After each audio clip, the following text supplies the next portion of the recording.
Julius Randle is eager to get back on the court. Everyone close to the three-time All-Star knows he's been itching to play since dislocating his shoulder on January 27th. However, recovery requires more than determination. Randle needs medical clearance to resume playing, even for practice, much less a game. Inside the Knicks organization, there's hopeful anticipation of Randle's return before the regular season ends. Known for playing despite pain, Randle wants to push through. But the Knicks medical team has a crucial role, preventing Randle from risking further injury, especially with the playoffs in sight. Playing injured isn't new to Randle, but the Knicks must avoid a repeat of last year's scenario. Following an outstanding All-NBA season, Randle played the postseason on a bad ankle, leading to surgery. His playoff performance was lacking. Though he looked and acted like himself, his play was notably diminished. His defensive efforts suffered, his agility in transition decreased, and his ability to drive and score waned. Randle and the Knicks need to remember these lessons well. The team benefits most from having Randle at his peak, not a diminished version offering limited contribution. Randle's recovery isn't the sole concern for the Knicks post-All-Star break.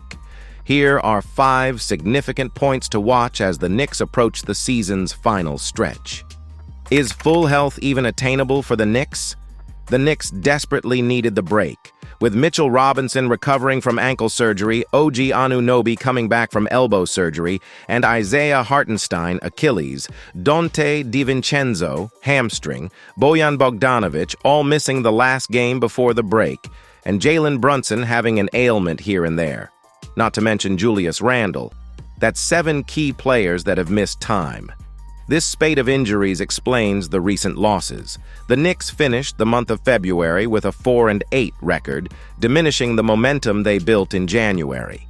Hartenstein, DiVincenzo, Bogdanovic, and Brunson have now thankfully returned. Hartenstein himself downplayed the severity of his Achilles issue, described by the team as tendinopathy, not a tear, although it's been bothering him since the last season. Thibs recently revealed that OG has been cleared for on-court basketball activities, with hopes for him to resume on-court action soon after. Thibs anticipates Robinson, who had his surgery in early December, will also begin on-court activities shortly, though it's uncertain if he'll play this season. If Mitch does return, his fitness level will be under scrutiny due to the nature of his lower extremity injury, which limits cardio activity compared to others like Randle or Anunoby. This isn't new for Robinson, who had foot surgery a few summers back and struggled with his weight and conditioning the following season. Questions linger on whether Mitch can manage 30 minutes a game, or if he could contribute 16 to 18 minutes nightly, even with Hartenstein as the starting center.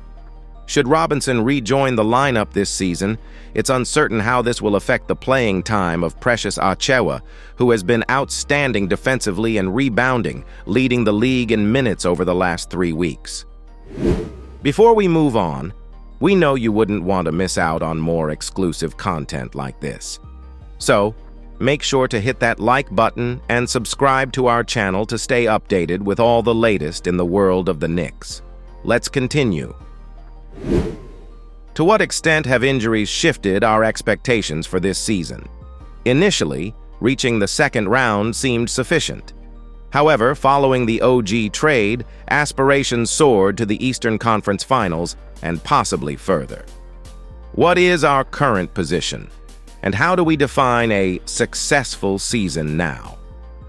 Determining whether a first-round loss would deem the season unsuccessful is hard to say. Consider these instances. Denver, after acquiring Aaron Gordon in 2021, overcame Portland in round 1 despite Jamal Murray's ACL injury and the presence of the MVP. However, they were defeated by Golden State in the second round and again in the first round the next year. Golden State, post Steph Curry's 2013 playoff emergence, lost to the Clippers amidst the Donald Sterling scandal but triumphed in the following season. In 2007, LeBron James astonishingly led the Cavaliers to the NBA Finals, but injuries hampered them the next year, resulting in a second-round loss to the Celtics. The 60-win Thunder in 2013, without Russell Westbrook, fell to the Grizzlies in the West semis, despite having Kevin Durant. Giannis, post his first All-NBA season in 2017, faced first-round eliminations and a bubble loss, indicating intermittent playoff struggles. This is all to say, even the best NBA players of the past 2 decades had early disappointing playoffs. Therefore, the 2023-24 Knicks, in a competitive Eastern Conference, are not exempt from this possibility. Player and team development is not always linear. Injuries and unfavorable matchups can lead to unexpected outcomes. What then constitutes a successful season? Here are some achievable objectives. Persistently compete throughout the regular season, avoiding the play-in. Jalen Brunson continue his All-NBA play and solidify himself as one of the best players in the league. A healthy Julius needs to perform well in the playoffs. Have OG's defensive impact translate in the postseason. Have DiVincenzo's shooting impact translate in the playoffs. However, labeling a first-round exit as a failure, especially in a tough Eastern Conference, without additional context, might be premature.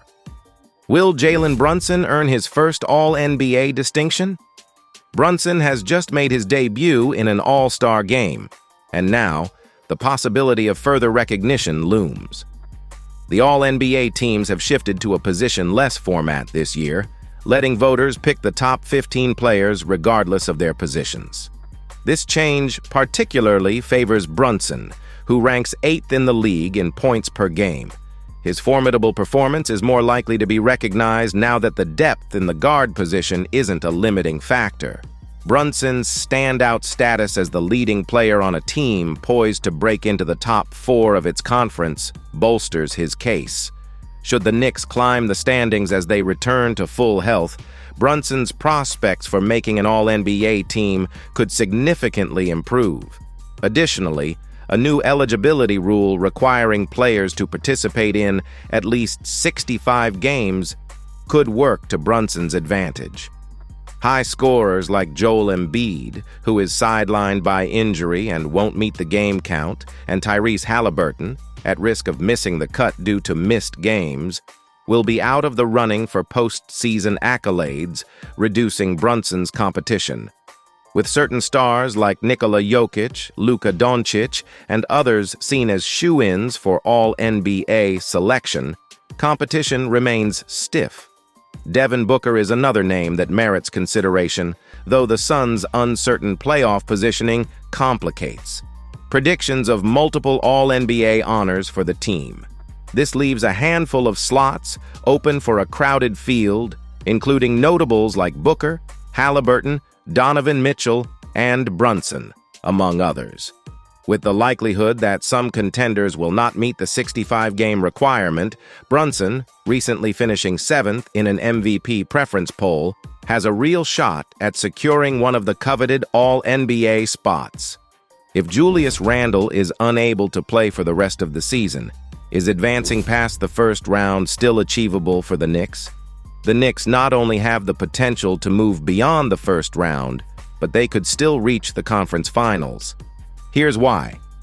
Aside from Boston, and with no disrespect to the up-and-coming Magic who lack a strong point guard, the beauty lies in the competitiveness of the 6 remaining Eastern playoff teams. Any one of these teams is capable of beating the others in a 7-game series. Assuming Philadelphia gets back Embiid, the contenders include 2 teams led by MVPs in their prime, a team that has reached 2 of the last 4 finals, a Cavs team that's been the NBA's best team for much of the season, a team with the second-best offense in league history, just behind this year's Celtics, and the Knicks, who many believe pose the greatest threat to Boston when healthy. Healthy includes Julius Randle, but without him, the Knicks are still formidable.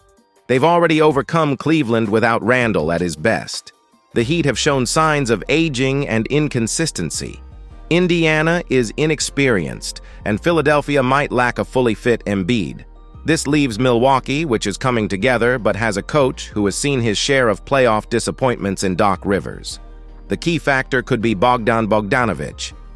Defensively, he and Randle are not standout contributors, so the impact of Randle's absence might be minimal. Offensively, swapping Randle's shot creation, playmaking, and physicality for Bogdanovic's shooting, decision-making, and composure could be beneficial. Can Bogdanović provide 85–90% of Randle's impact in 20–25 minutes per game, with others filling in as needed? And can Jalen Brunson handle a 35+ usage rate for 2 rounds? It's a possibility that shouldn't be dismissed. Is Thibs keeping Bogey as a backup to prepare him for that role when the team is fully healthy? This question arises because the lineup featuring Hart, Precious, and Sims seems to lack spacing, prompting the thought that Bogey should play longer stretches, perhaps 7 to 8 minutes. This is a very fair critique. The rationale for Bogey's bench role is likely twofold. Firstly, Thibs tends to favor a stronger defensive starting lineup over an offense-centric one. He aims for the starters to keep the game competitive and close, allowing the backups to exploit weaker defenses. Secondly, Thibodeau values consistency for success. This approach is evident in his management of the centers, where Hartenstein remains a backup and Sims has been promoted to starter in Mitch's absence. Essentially, Thibodeau prefers minimal disruption to the team's dynamic. However, these strategies have their limitations. For instance, Elfrid Payton remained a starter until the Knicks faced the brink of playoff elimination, and Hartenstein continued as a backup until his performance demanded a starting position, especially as Sims struggled as a starter. Regarding the current lineup, the Brunson-DiVincenzo-Hart-Precious-Hartenstein combination has scored an impressive 128.3 points per 100 possessions in 272 non-garbage time possessions, a top-tier league figure. Surprisingly, this group's defense has been weak, conceding 123 points per 100 possessions, partly due to an unusually high effective field goal percentage, 62.7% by opponents. While the Knicks' defensive strategy post-injuries is concerning, it's expected that this high opponent scoring rate will decrease based on the law of averages. In summary, Thibs prioritizes defense and team stability. Therefore, despite some logic in starting Bogey, it's unlikely to happen soon.